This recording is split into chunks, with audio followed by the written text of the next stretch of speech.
Bueno, muy buenos días. Mm, ¿Qué se nos puede ocurrir al pensar en analítica o en inteligencia artificial? Uno quizás pueda pensar en estos dos términos como en ese panorama que se encuentra a simple vista. Uno piensa en las tendencias actuales, la realidad tecnológica que se evidencia mediante dispositivos móviles o todo lo que nos rodea. Quizás de pronto uno puede llegar a pensar en ese gran conjunto de herramientas que se encuentran a disposición y que probablemente estamos observando atentamente desde nuestra perspectiva y quizás preparados para explorar o inclusive conocer aún más.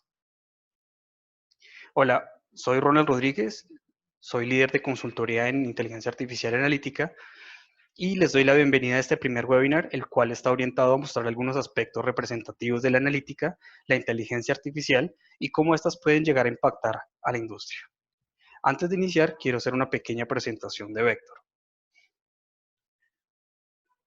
Vector ITC es un grupo tecnológico que desarrolla iniciativas basadas en tecnología de vanguardia con el fin de impulsar el cambio digital y generar el mayor valor a las empresas, a los sectores de la economía y a la sociedad. Contamos con un equipo humano de más de 2.500 profesionales con presencia nacional e internacional.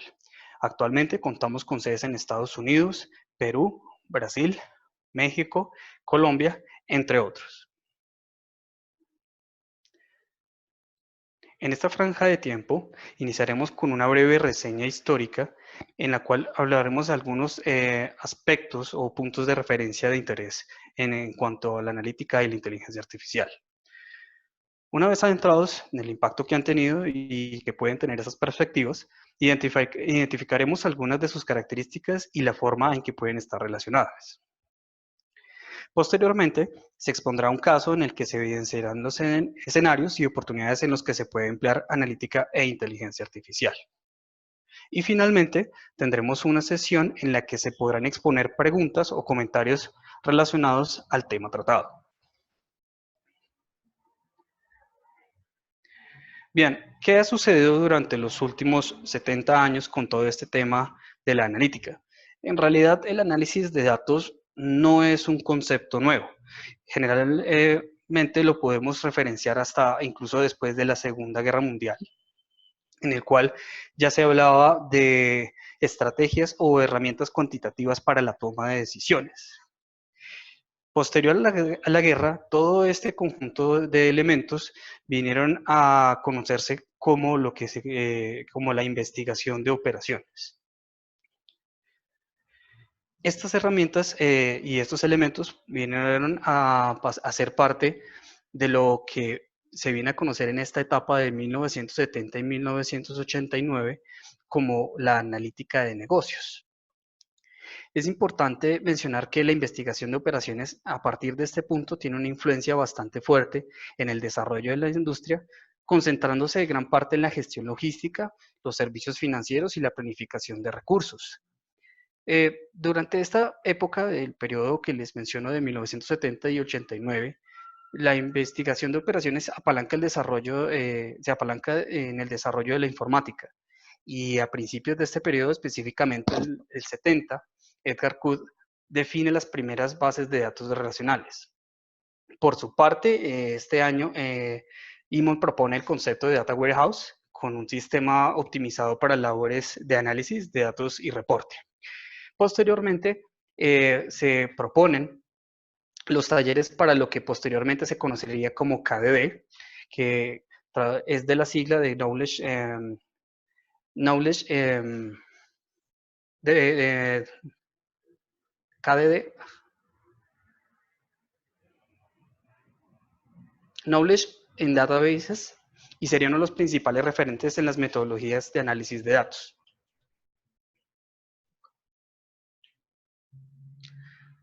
Ya para el año del 90 al 99, la analítica se centra, digamos, en la parte de los grandes conjuntos de datos. En esta época podemos ver grandes avances en la parte del sector financiero. Uno de ellos es la firma FICO, que se enfoca específicamente en la especificación o regulaciones para detectar fraudes en transacciones de tarjetas de crédito.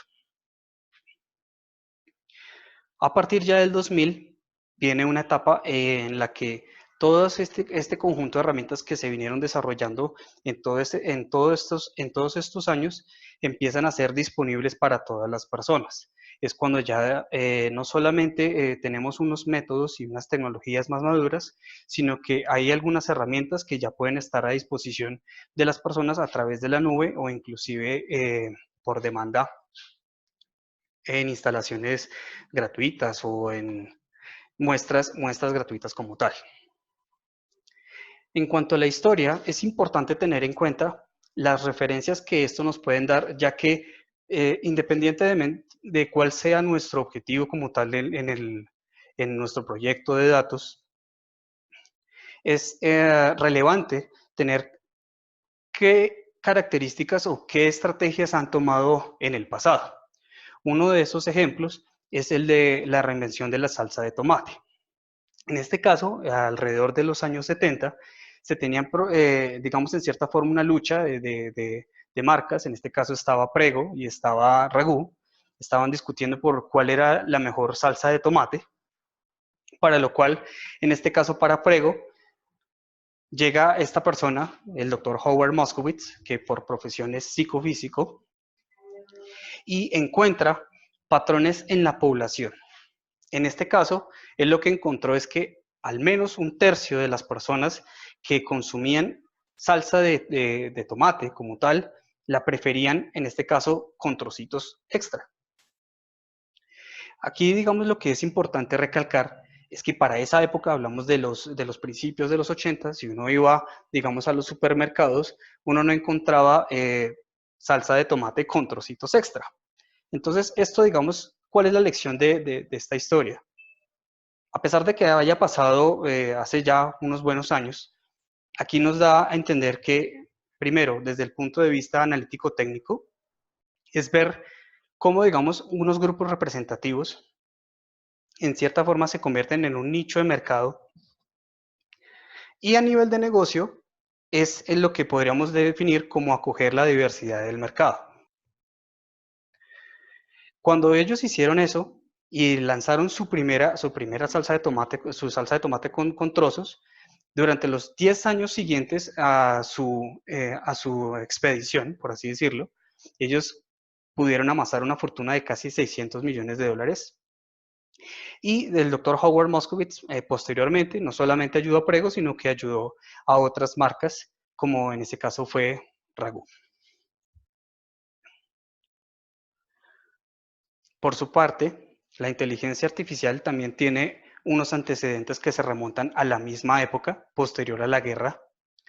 En este caso, pues, el predecesor de la informática, Alan Turing, puede decirse que es uno de los grandes predecesores, y John McCarthy, que en el año del 55 acuña el término de inteligencia artificial.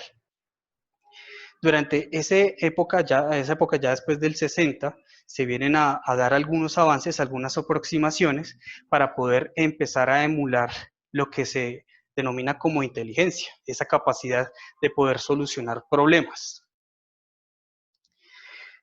A diferencia, digamos, de la analítica que, digamos, tuvo también un camino, por así decirlo, continuo, la inteligencia artificial, por su parte, tuvo una época que se denominó el invierno de la inteligencia artificial. ¿Qué sucedió? En una época más o menos de entre los 70 y los 80, los recursos y obviamente las universidades, en ese caso los recursos que se estaban orientando para ese tipo de investigación, estaban completamente reducidos.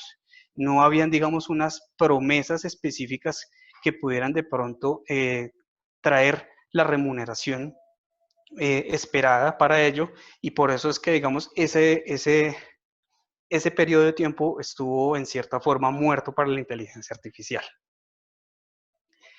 Ya para el 90 hubo unos avances mucho más representativos. Muchos de nosotros podemos conocer la historia de Deep Blue, que fue la máquina creada por IBM y que fue creada con el fin de jugar partidas de ajedrez. Posteriormente, el MIT constituye un pequeño robot que es capaz de responder a sentimientos Y después en Japón se empiezan a denotar las primeras mascotas que tienen la capacidad de ser entrenadas y poder recibir elementos para este mismo fin. IBM vuelve y, digamos, propone nuevos elementos, que en este caso fue Watson. Ya para el 2009 se adoptan sistemas de detección y reconocimiento facial, a pesar de que las ideas como tal de reconocimiento facial venían de mucho más atrás. En el 2009 ya, digamos, empiezan a coger un poco más de fuerza. Alrededor del 2000 hubo una prueba en un partido de fútbol, pero desafortunadamente no tuvo muy buenos resultados. Entonces, en ese caso, pues la inteligencia artificial, sí, en comparación a la analítica, sí ha tenido como algunos, por así decirlo, algunos baches en el camino. Posteriormente, ya para el 2009, Google empieza con sus proyectos de vehículos autónomos. Siri es lanzado en el 2011 por Apple.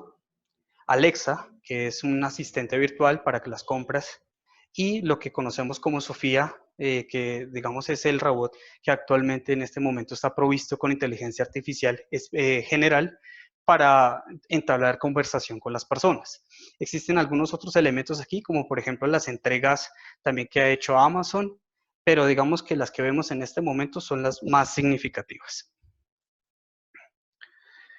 ¿Qué aplicaciones en este caso tiene la inteligencia artificial? Bueno, digamos que en principio la inteligencia artificial, si ustedes se pudieron dar cuenta, estaba un poco más orientada a la robótica. Inicialmente, pues la orientación que tenían este tipo de tecnología era más dado a la parte aeroespacial y la militar, en lo que era la exploración, la navegación y la defensa. En la industria también tuvo un impacto bastante significativo en toda la parte de las líneas de producción. En ese caso, es importante que veamos esta pequeña aproximación que hace la Universidad de Oxford, en la cual sugiere mediante un estudio bastante riguroso, sugieren que el 47% de los trabajos de Estados Unidos serán efectuados por robots para el 2034.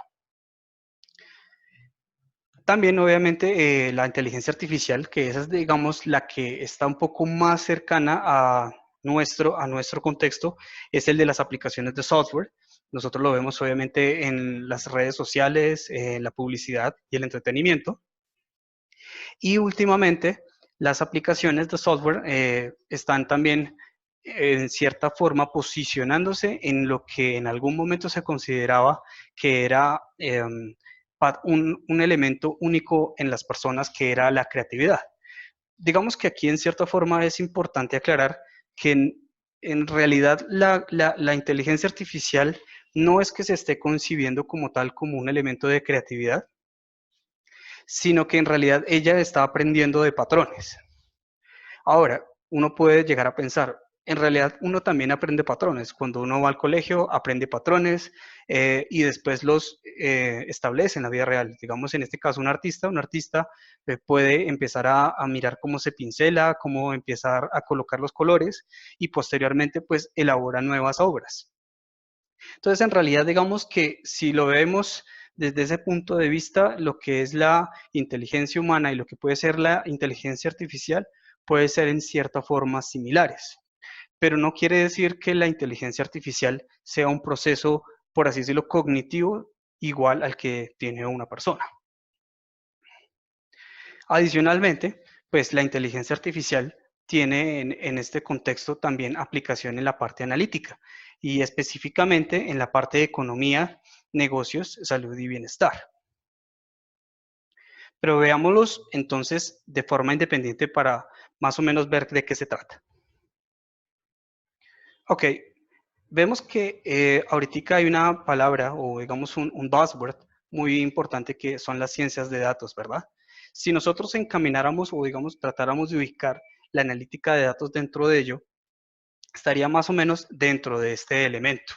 Recordemos que más o menos por el año 87, incluso a los estadísticos se les sugirió que se les debía llamar como tal científico de datos, que ahora que hoy en día, pues al científico de datos de pronto le atribuyen unas habilidades de más, pero en cierta forma la ciencia de datos constituye mucho más que sencillamente la estadística como tal, las matemáticas, sino todo lo que va a su alrededor. Hay otro componente aquí que también es muy familiar para algunos, que es la parte de Big Data, que ya es manejar grandes cantidades de datos a una gran cantidad a una velocidad bastante elevada y con una estructura que puede ser, digamos, en cierta forma variable. Pero en este caso nos vamos a centrar en la analítica de datos. La analítica de datos parte de dos elementos fuertes a nivel de ciencias básicas. Una es las matemáticas, específicamente el cálculo en cuanto al modelamiento, y la estadística descriptiva e inferencial. Sin embargo, hay otros componentes que también hacen parte de ello, entre ellos las fuentes de datos y lo que es la visualización. Las fuentes de datos, por su parte, pues constituyen esa herramienta o ese apalancamiento tecnológico para poder, en cierta forma, poder procesar todos esos datos. Y la visualización, por su parte, nos permite poder extraer una visualización, un insight, un elemento interno dentro de los datos que, viéndolos de forma tabular, no es tan sencillo discernir a primera vista. Sin embargo, estas cuatro cosas, en cierta forma, necesitan un norte. Ese norte es lo que nosotros conocemos como dominio, o en términos más generales, es el conocimiento de negocio. Sin conocimiento de negocio, las cuatro cosas que hemos visto anteriormente no tienen, digamos, en cierta forma, mayor sentido. Entonces, teniendo ya estas cinco cosas, ¿de qué se trata la analítica en pocas palabras? Encontrar patrones significativos y conocimiento en los datos. Y específicamente, ¿para qué? Para responder preguntas como ¿qué sucedió? ¿Cómo y por qué sucedió? ¿Qué sucede en el momento? ¿Y qué podría suceder? Ahora, viéndolo desde el punto de vista de tipos o de análisis, o incluso si lo vemos desde un ciclo de análisis de datos, existe el análisis de planificación, que está orientado para determinar cuál es el plan, ¿sí? Entonces, antes de iniciar cualquier empresa, por así decirlo, para poder extraer la información necesaria para los datos, uno inicia pues con un plan, ¿verdad? Entonces, ok, uno si está orientado a la parte empresarial, pues define unos objetivos estratégicos, define qué tipos de decisiones, a quiénes se van a orientar esas decisiones que se van a tomar con ese análisis y definir como tal los tipos de entrega de ese análisis, cómo yo espero entregar los resultados. Hay otro análisis que es el análisis descriptivo, en el cual, digamos, nos centramos en qué sucedió. Entonces, nosotros definimos unas métricas, extraemos los datos, los preparamos y los empezamos a analizar, con el fin de empezar a formular las primeras preguntas. En este caso, la más importante, ¿qué sucedió en nuestro entorno? Posteriormente a ello, o otro tipo de análisis, sería el análisis de diagnóstico, que la pregunta principal para este tipo de análisis es el por qué. Entonces, aquí, en este caso, más que empezar a explorar, si yo ya en el tipo de análisis previo he hecho, en cierta forma, hipótesis o me he formulado preguntas de lo que está pasando con un fenómeno específico, aquí en el análisis de diagnóstico empiezo a buscar las respuestas de esas preguntas. Con el análisis predictivo se pretende es postergar o en cierta forma mirar qué es lo que puede llegar a pasar a futuro. Entonces, en este caso, lo importante es empezar a identificar cuáles son los modelos, determinar cuáles son los datos que voy a tomar como referencia para generar un modelo que trate de explicar ese fenómeno o esa realidad. Y finalmente tenemos un análisis prescriptivo, que lo que nos indica es qué debería hacerse al respecto. En las cuatro etapas iniciales se puede llegar a evidenciar que hay de alguna forma u otra alguna influencia por parte de las personas que están involucradas en el negocio. En el análisis prescriptivo si yo ya he realizado, digamos, un buen trabajo con los 4 tipos de análisis iniciales, la idea es que para este punto yo ya debería tener casos o reglas de negocio. Reglas de negocio que orienten, por ejemplo, a las decisiones que yo voy a tomar a nivel estratégico u operativo.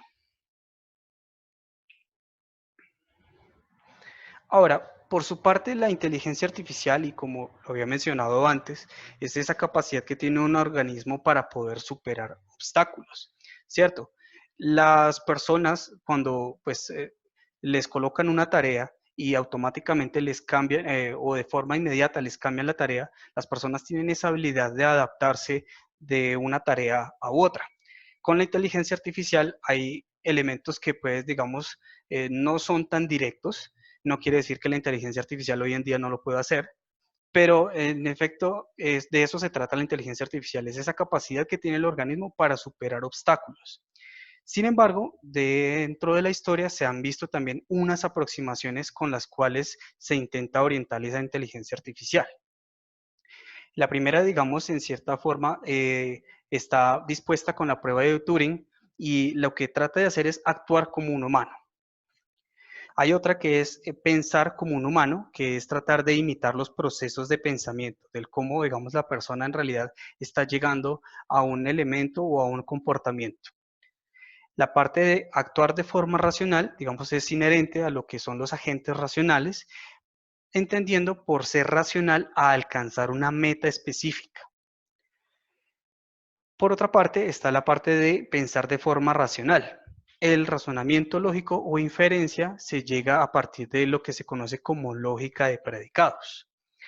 Ahora, digamos que si bien hoy en día algunas de las máquinas ya están, digamos, entrando en en esta pequeña esquina de pensar como humano, o sea, tratar de imitar los procesos de pensamiento, las que se utilizan actualmente en conjunción con la analítica y la parte de machine learning están más orientadas en la parte de alcanzar metas específicas.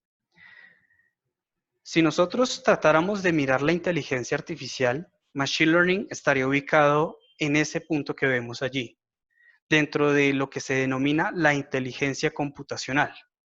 Deep Learning es otra palabra que ha también salido como un aprendizaje profundo, pero digamos que Deep Learning se trata en pocas palabras como una generalización de las redes neuronales que estarían ubicadas en cierta forma dentro de Machine Learning. El razonamiento lógico de inferencia, digamos, podría estar relacionado con la parte de sistemas basados en conocimiento. Probablemente algunos habrán escuchado acerca de los sistemas expertos o los sistemas basados en reglas. Esos estarían en este caso ubicados en este pequeño diagrama en la parte izquierda. ¿Qué es lo que sucede? Hoy en día, digamos, los sistemas expertos casi no se utilizan, no porque no sean eficientes, de hecho tuvieron un auge muy bueno para la parte de medicina, pero con el tiempo, el problema con los sistemas basados en reglas es que el actualizar ese conjunto de reglas se hacía muy costoso. Por eso ya las aproximaciones con inteligencia computacional tenían más promesa en la parte de la industria. Ok, entonces, ya sabiendo que Machine Learning en cierta forma es lo que se trata como tal en lo que es analítica e inteligencia artificial, lo podríamos ubicar técnicamente en este sitio. Digamos que en cierta forma yo lo podría ver desde una forma aislada, o sea, lo que nos provee en cierta forma en la inteligencia artificial y sobrepuesto en lo que es el contexto de la analítica sería más o menos así. Por una parte, obviamente hay unos elementos de inteligencia artificial que están a la derecha y analítica por su izquierda. No obstante, no significa que, por ejemplo, yo no pueda hacer sistemas o cooperativos para hacer un análisis de componentes principales. No quiere decir que yo no pueda usar un algoritmo genético para realizar una optimización y poder llegar a los parámetros para un modelo logístico. De la misma forma, no quiere decir que con analítica yo no pueda analizar componentes principales y determinar cuáles son los mejores variables para un sistema neurodifuso, por ejemplo. Entonces, en cierta forma, si bien digamos que lo que en el mercado se maneja actualmente en Machine Learning estaría ubicado en este punto, no quiere decir que la inteligencia artificial no pueda abordar elementos de analítica y viceversa, como los que vemos hacia los lados de esta gráfica. Ahora, digamos que este Machine Learning que estamos aquí colocando en esta intersección, en el momento se orienta es a la creación de los modelos. Y esos modelos, digamos, están definidos para tres tareas básicas: la regresión, la clasificación y la aglomeración, o como se le conoce, clustering. Ahora bien, tenemos el modelado estadístico y el machine learning. ¿Qué, digamos, en cierta forma tiene? O sea, el modelado estadístico, que daría, digamos, más bien parte de la analítica, tiene la particularidad que es apropiado para modelos simples, ¿sí? Digamos, en cierta forma, cuando modelar la realidad o nuestro entorno puede llegar a ser un complejo, entonces, digamos que esa tarea se le podría, digamos, en cierta forma, delegar a un componente de Machine Learning. Si nosotros nos vamos por el lado de la analítica, es porque en cierta forma nosotros queremos explicar un fenómeno. ¿Qué tantas cosas están afectando a X otras? Queremos mirar la correlación. Miramos si hay algún efecto de causalidad entre las variables o entre los mismos elementos de ese entorno.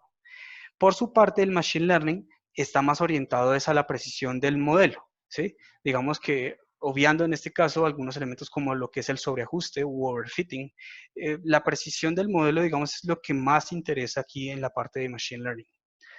Con el modelado estadístico, digamos, en la parte de analítica, el tamaño de la muestra o el conjunto de datos puede ser relativamente reducido.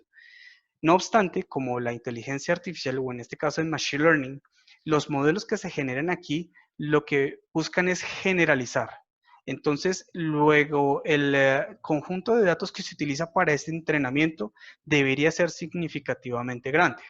Ahora, no en todos los casos, depende del modelo que nosotros escojamos y la complejidad o el ruido que inclusive existe entre los datos, digamos, ese tamaño de la muestra puede ser relativo para ambos casos. Entonces, aquí hay dos ideas que es importante que nos llevemos presente. La analítica para orientar la inteligencia artificial y la inteligencia artificial para soportar la analítica. ¿Cómo es eso? Ok, si yo tengo analítica para orientar la inteligencia artificial, vayámonos por esa parte, es, ok, yo con la analítica determino metas específicas que mejoren el comportamiento. Es decir, con un proceso analítico bien estructurado, bien realizado, yo puedo orientar o utilizar el componente de inteligencia artificial que sea un poco más eficiente. Uno de pronto espera que la inteligencia artificial haga todo el trabajo por uno, pero y si bien en algunos casos puede llegar a ser cierto, hay veces que en definitiva la analítica previa a, digamos, a la implementación de un componente de machine learning puede ser mucho más beneficioso. Por otra parte, ¿cómo sería la inteligencia artificial para soportar la analítica? Ok, hay varias cosas que, si bien de pronto podemos tener la herramienta de visualización apropiada o podemos tener en cierta manera los datos adecuados, cuando nosotros tratamos de encontrar patrones, puede resultar un poco difícil. Más que todo eso se da es cuando la dimensionalidad es muy grande, cuando estoy manejando muchas variables. Luego, la inteligencia artificial en este caso, o algunos métodos de machine learning, nos podría ayudar a encontrar nuevos puntos de exploración para que la analítica los pueda en cierta forma depurar y pueda en cierta forma cerrarse este ciclo. Ok, entonces, para, digamos, redondear un poco más esto, veamos un caso específico donde podríamos ver un poco más acerca de lo que sería analítica y machine learning para este caso como tal. Para esta sesión seleccioné, perdón, el caso del sector hotelero. En el sector hotelero probablemente me podrían surgir muchísimas dudas a nivel de negocio. Yo quisiera saber cómo se va a comportar mi beneficio neto.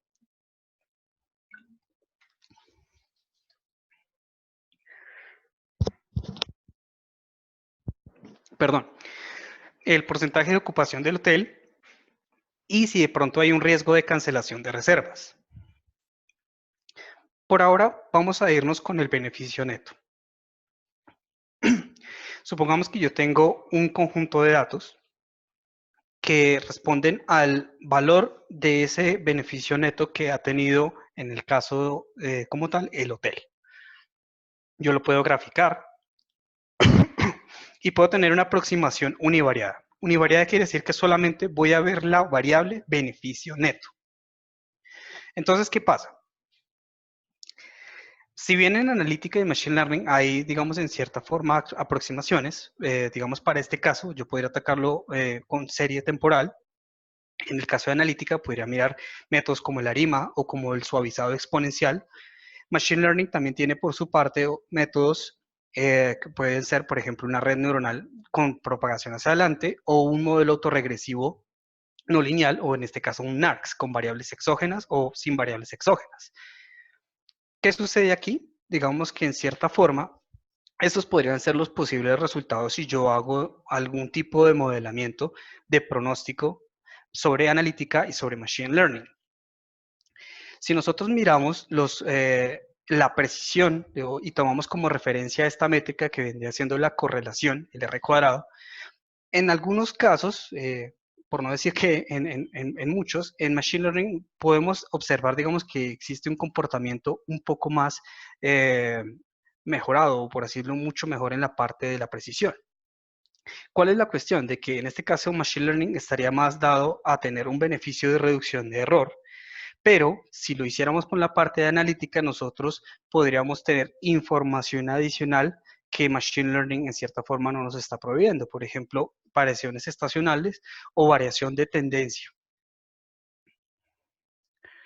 Por otra parte, este mismo problema ya se podría abordar también con un método de regresión, pero desde una aproximación multivariada. Entonces, en este caso, no solamente nos vamos con la parte del beneficio, sino que también tenemos otras variables, como por ejemplo el tipo de temporada, que es una variable categórica, ingresos, servicios extra, por ejemplo, si han pagado servicios de lavandería o algún servicio adicional como tal del hotel, cantidad de personal, ¿sí? Si puede de pronto encontrarse algún tipo de correlación entre el beneficio neto y la cantidad de personal que yo tenga a disposición en el hotel. Entonces, si yo tomo este conjunto de variables y las empiezo, digamos, en cierta forma a procesar con estos métodos, probablemente obtengamos un resultado mejor, pero en comparación tenga, digamos, algún tipo de mejoras en la parte de Machine Learning en cuanto a la precisión.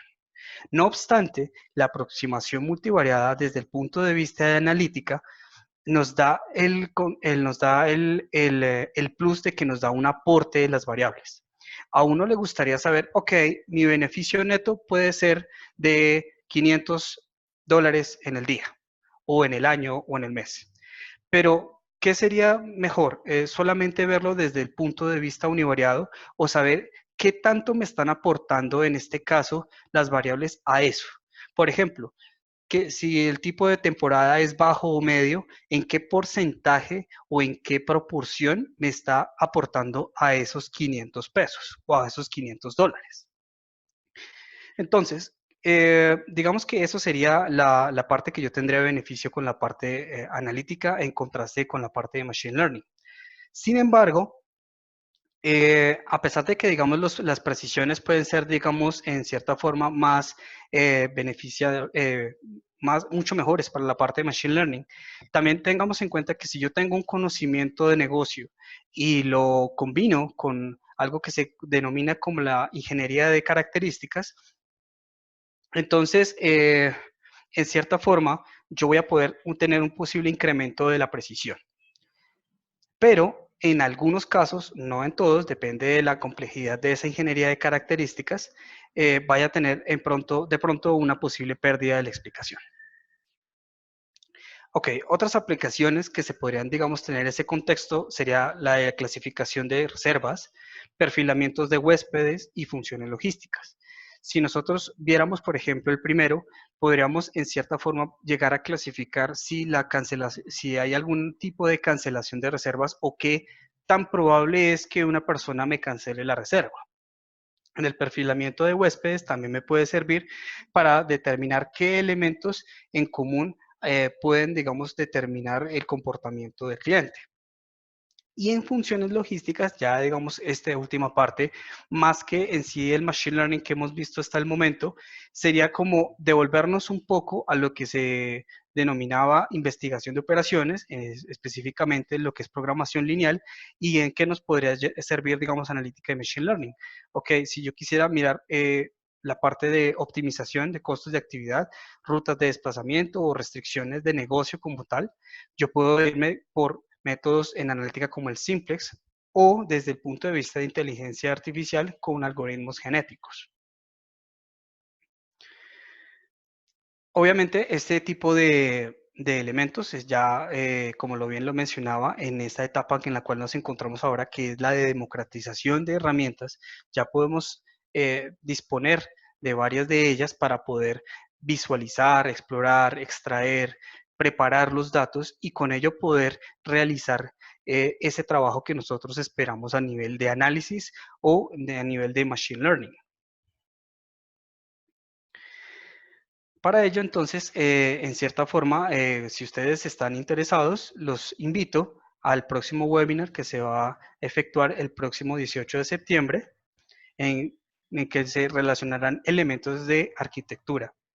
Adicionalmente, para la parte organizacional, también habrá un webinar el próximo 25 de septiembre. Para concluir, ¿qué es importante, digamos, en un proyecto como tal de analítica de datos o de machine learning? Eh, entre las primeras cosas que uno debería tener es qué preguntas se está tratando de responder y para quién. Digamos, si uno lo ve desde el punto de vista de investigación, serían las hipótesis. ¿Qué es lo que se está tratando de hacer? ¿Qué datos se está utilizando? Es importante determinar qué calidad y qué datos específicamente, bajo qué contexto o qué dominio estoy utilizando para ello. ¿Qué técnicas va a implementar y probar? ¿Cómo va a evaluar los métodos y los resultados? ¿Y qué resultados espera obtener? Si ustedes se dan cuenta, independiente cuál sea la orientación o la perspectiva que ustedes decidan, es importante tener los datos. Y para ello, digamos, en cierta forma quisiera que se llevaran esta frase de William Edward Deming, en el cual para cualquier decisión, para cualquier elemento o cualquier proyecto que ustedes decidan emprender, es esto: sin datos solamente eres una persona más dando su opinión. ¿Qué se puede hacer también después de ejecutar un proyecto? Es importante que cuando los datos se establecen dentro de un pipeline o dentro de un proceso, ya sea analítico o de machine learning, es importante establecer el monitoreo para los cambios que se puedan dar en el entorno. Siempre se aconseja buscar la forma de enriquecer sus conjuntos de datos. ¿A qué voy con ello? Si hoy en día solamente tienes 3 variables, busca que el día de mañana sean 4 y evalúa si la inclusión de esas 2 variables de más te está aportando. Hay muchísimos escenarios donde la explicación como tal se da es precisamente por una buena selección de variables. Actualice y mejore su conocimiento del negocio. Entre más conozca la forma en que se está comportando el entorno a nivel teórico o inclusive con otras referencias bibliográficas, es importante que siempre se esté actualizando. Y pues es importante trabajar constantemente en las buenas prácticas para que todos los proyectos pues puedan estar encaminados a un buen data governance o un gobierno de datos. Ahora vamos a entrar a una sesión de preguntas en la cual pues si ustedes desean participar, quería invitarlos a que por favor dirijan sus preguntas al chat o las puedan mencionar a través del audio. Por otra parte, quería invitarlos a que encuentren en esta foto que les acabo de colocar acá, hay un elemento oculto en él, es lo que se denomina un huevo de Pascua. Entonces, en este caso, Vector está ofreciendo un diagnóstico gratuito para las personas que estén interesadas y los 3 primeros que encuentren ese elemento oculto dentro de esa fotografía que está a la izquierda van a tener la oportunidad de recibir como connotación una exploración de datos con una retroalimentación.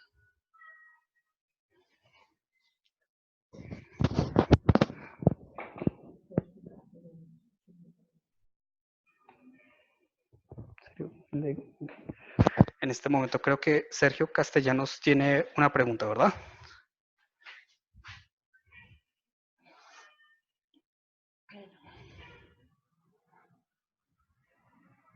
Ok, bien. Él me pregunta para quién, alguien que tiene conocimientos estadísticos, pero no en inteligencia artificial, machine learning, ¿qué cursos recomendarías? Bueno, digamos que lo bueno es que, mira, tienes un fundamento bastante importante que son los conocimientos estadísticos. Hay unas referencias muy buenas en cuanto a ello. Te recomiendo, hay un libro muy bueno que se llama Analítica de Negocios de Shmueli. De todas formas, ahorita si te parece bien, te digito bien el libro. Pero cursos, bueno, pues obviamente hay varias fuentes, están los de LinkedIn, están los de Coursera, hay muchos de ellos que están muy orientados, pero a la parte de Machine Learning e inteligencia artificial, pero es importante que antes de ello, independiente de cuál sea el camino que escojas o la herramienta, es bajo qué sector tú te quieres profundizar. Digamos, bueno, uno lo quiere aprender de formas transversales. Por ejemplo, los libros y digamos como elementos como Coursera te van a llevar muy a la parte de medicina. Si ese no es tu entorno, digamos que puede llegar a pasar que los ejemplos no te vayan a servir mucho. Entonces, en ese caso sí me remonto un poco más de pronto a los de LinkedIn, que esos son muy buenos, muy buenos cursos en cuanto a la parte de Machine Learning. Adicionalmente, los mismos lenguajes como por ejemplo Python o las librerías como TensorFlow o Scikit-learn, ellos te ofrecen unos tutoriales en línea muy completos para la parte de documentación en este tipo de menesteres. No sé si eso responde a tu pregunta.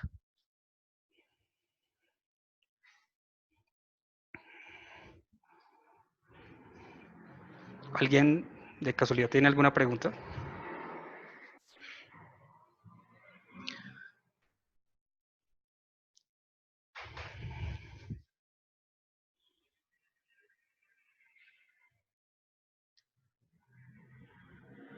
Para finanzas. Ok, bueno, finanzas te refieres a la parte de manejo de efectivo o como tal para un trabajo de broker.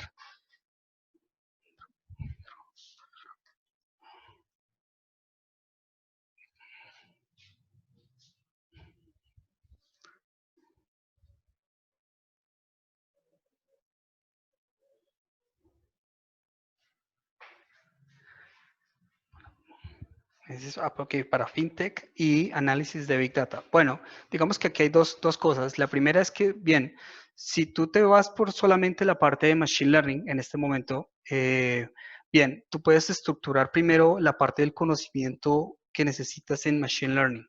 Ya la parte de Big Data, digamos que la vienes a consolidar de pronto después, cuando ya empiezas a manejar un pipeline para el procesamiento de esa información.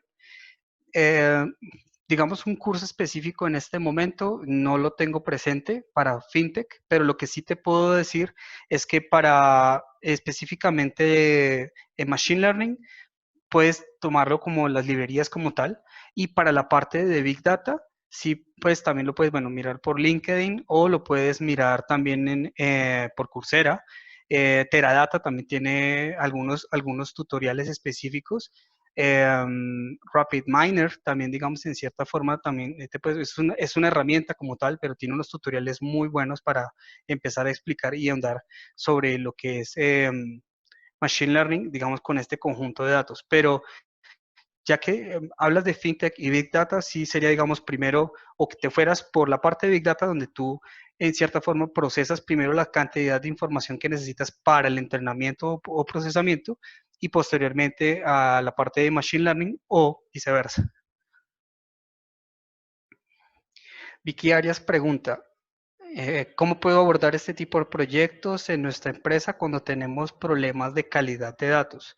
Ok, bueno, cuando uno tiene en cierta forma, bueno, calidad de datos un poco deficiente, pues primero que habría que preguntarse si los datos como tal que yo tengo en este momento pueden llegar a responder la pregunta de negocio que yo puedo llegar a tener. Yo tengo unos KPIs específicos que pueden sugerir unas preguntas como tal, pero sí, eso sería lo primero que tendrías que validar, si los datos como tal están orientados a responder esas preguntas. En el caso que sí, pues bueno, obviamente pues la calidad de datos habría que mirar qué tanto porcentaje de calidad tienes. O sea, si los datos definitivamente no te van a aportar ningún valor, sería bueno empezar a buscar otras fuentes de datos que por lo menos te sirvan de referencia para arrancar con tu proyecto. No tienen que necesariamente ser los mismos tuyos, sino que pues de pronto adquiriéndolos, comprándolos como tal, puedes comprarlos y pues habrán algunos métodos analíticos que te permitan también de determinar si la calidad de tus datos están acordes a lo que tú necesitas. Precisamente, digamos, dentro de uno de los marcos de trabajo que es el CRISP, se tiene una etapa específica para ello, limpiar los datos, y uno los prepara. Y en cualquier proyecto de datos, casi que el 70 hasta el 80% del tiempo se va en esa tarea como tal, en la parte de la calidad y la preparación de los datos. ¿Sí responde eso a tu pregunta?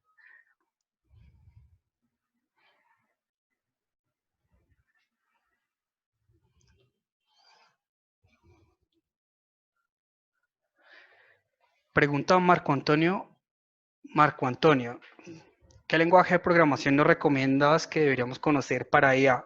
Ok, bueno, digamos que en este caso los lenguajes que más se están utilizando por su facilidad, digamos, si tú tienes en este caso un conocimiento de pronto no muy grande en la parte de programación, se recomienda sí, digamos, irse por Python. Si ya eres una persona, digamos, letrada en ese tipo de cosas y ya lo que te preocupa no es el lenguaje, sino en sí la implementación, digamos que en cierta forma ya están más orientados a lo que son los chips específicos, ya para eso sí sería C. Pero efectivamente Python sería una muy buena opción. TensorFlow ya ahorita ya lo extendió a Java, por si de pronto conoces el lenguaje Java, e incluso TensorFlow y hay algunas de Scikit, de hecho, están programadas en C. Si uno mira las librerías, por ejemplo, las que están implementadas en Python, en realidad por debajo es C. Lo que pasa es que para Python ellos manejan algo que se denomina el wrapper y entonces ellos transforman esas funciones que están en un cuasi bajo nivel, porque en realidad C no es un lenguaje de bajo nivel, eh, pero es obviamente mucho más rápido. Lo que hacen es como envolver esas funciones que están implementadas en C y las dejan en el lenguaje Python. Pero si me preguntas un lenguaje, Python es. Ok, me preguntaban si podía compartir la presentación y sí, efectivamente nosotros les vamos a compartir la grabación e información de los próximos webinars.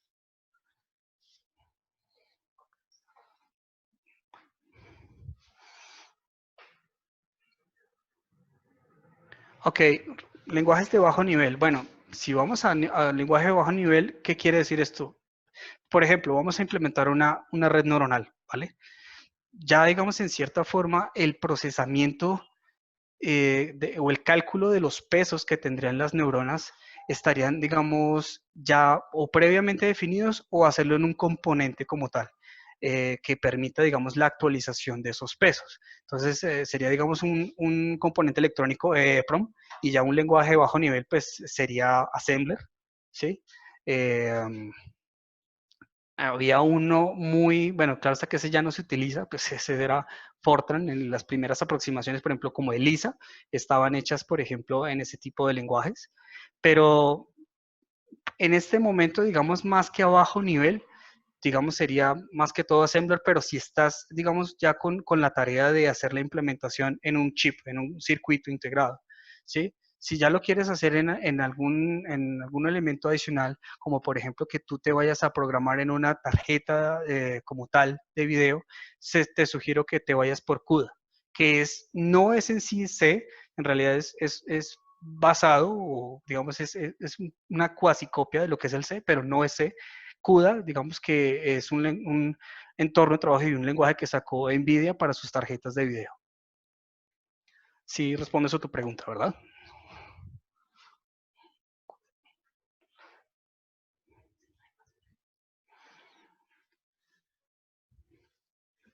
Ok, vale. Sí, entonces, si no hay más preguntas, les agradezco muchísimo su asistencia y espero que haya sido de su agrado.